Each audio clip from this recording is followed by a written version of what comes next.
Ces dernières semaines, j'ai continué mon tour d'Amérique et j'ai lu un livre pour l'Argentine, pour les États-Unis et pour l'Équateur, je vous en parle tout de suite. Je suis tout d'abord partie en Argentine avec le livre Histoire d'une domestication de Camila Sosa Vilada, qui est traduit en français par Laura Alcoba et publié aux éditions Métayer en 2024. Je ne sais pas vraiment quoi penser de ce livre. Est-ce que je l'ai aimé ou pas? Pour moi, c'est difficile à dire. L'histoire est centrée sur une femme trans qui est une actrice de théâtre célèbre dans le pays dans lequel elle vit, l'Argentine, et il semble que tout a réussi à cette femme. Elle a obtenu le succès, la richesse, la célébrité, elle a un mari que tout le monde lui jalouse et elle a adopté un enfant qui l'adore. Mais il semble que quelque chose se cache derrière cette volonté de se ranger, de rentrer dans les schémas traditionnels, de vivre une forme de normalité, ce qui est désigné dans le titre comme une domestication. C'est un roman violent, sexuel, au langage cru, qui donne un aperçu des violences subies par les personnes trans, même dans un pays où la transsexualité est acceptée, je mets vraiment des guillemets, mais disons considérée comme commune depuis longtemps. J'ai donné la note de 7,5 sur 10 à ce roman. Ensuite, je suis partie aux États-Unis. Pour tout vous dire, j'ai lu plusieurs livres déjà qui sont des États-Unis, mais j'ai choisi celui-ci pour représenter les États-Unis dans mon tour du monde littéraire. Et il s'agit de La Sentence de Louise Erdrich. Ce livre a été traduit de l'américain par Sarah Gürsel et publié en français chez Albin Michel en 2023. J'ai ouvert ce livre sans savoir que Louise Erdrich est en fait d'ascendance amérindienne et j'ai été ravie de découvrir que la vie et les cultures autochtones sont au centre de ce récit.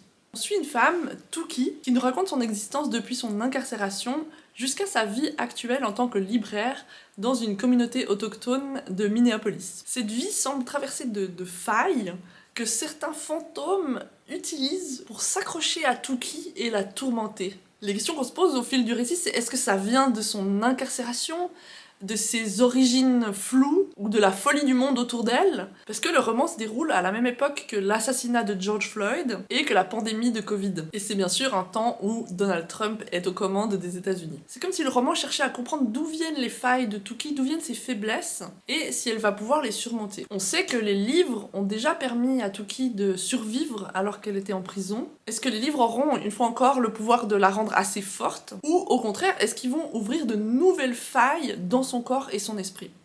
Le titre du livre, La Sentence, c'est un jeu de mots en anglais, puisque en anglais le terme sentence au sens de sanction juridique, c'est aussi le mot qu'on peut utiliser pour désigner une phrase, a sentence. Et dans ce livre, la phrase a son importance. Il y a la phrase qui sauve, la phrase qui tue, la phrase qui expulse les fantômes, la phrase qui rallie. C'est donc aussi un roman sur l'importance des mots, des livres et du texte. J'ai donné la note de 10 sur 10 à ce roman que j'ai vraiment adoré. Et on va vers encore mieux si c'est possible avec l'Équateur, pour lequel j'ai lu Mâchoire de Monica Ojeda. Je suis à peu près sûre que je prononce faux ce ige, parce que peut-être c'est Ojeda, aucune idée. Aidez-moi si vous savez dans les commentaires. Ce roman a été traduit de l'espagnol par Alba Marina Escalon et publié chez Gallimard en 2022 pour la traduction française. Donc je disais, on va vers encore mieux si c'est possible, et j'ai également donné 10 sur 10 à ce roman, qui est à mon avis le meilleur roman que j'ai lu en ce début d'année. Alors, de quoi ça parle? Ce roman s'ouvre sur Fernanda, une jeune adolescente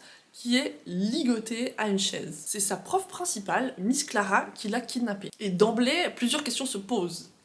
Est-ce que Miss Clara a réalisé ce kidnapping pour se venger de ses élèves qui l'ont maltraitée? Est-ce qu'elle cherche à protéger quelqu'un d'autre en neutralisant Fernanda? Quel est le lien entre cet enlèvement et la fascination de Miss Clara pour sa propre mère? Et est-ce qu'il y a un lien avec les jeux dangereux auxquels jouent Fernanda et ses amis? Le roman nous révèle par bribes et flashbacks des éléments étranges de la vie des protagonistes qui construisent progressivement un réseau de désirs, d'angoisse, de culpabilité et de violence. C'est un roman frappant et je vais jouer sur le titre pour dire qu'il se referme sur nous comme la mâchoire du crocodile qui fascine Fernanda et ses amis. Mais les mâchoires de la mère crocodile servent aussi à abriter ses petits, et il y a une question qui plane tout au long de ce roman, c'est peut-on ressortir vivant de la gueule du crocodile? Je vais pas en dire plus, c'est un roman mystérieux, écrit de manière extrêmement directe, punchy, métaphorique, et des jeux sur la narration de chapitre en chapitre, c'est vraiment un roman que je vous recommande. Voilà, bientôt je pars au Pérou et au Guatemala, je me réjouis de vous en parler, et on se retrouve bientôt pour une prochaine vidéo.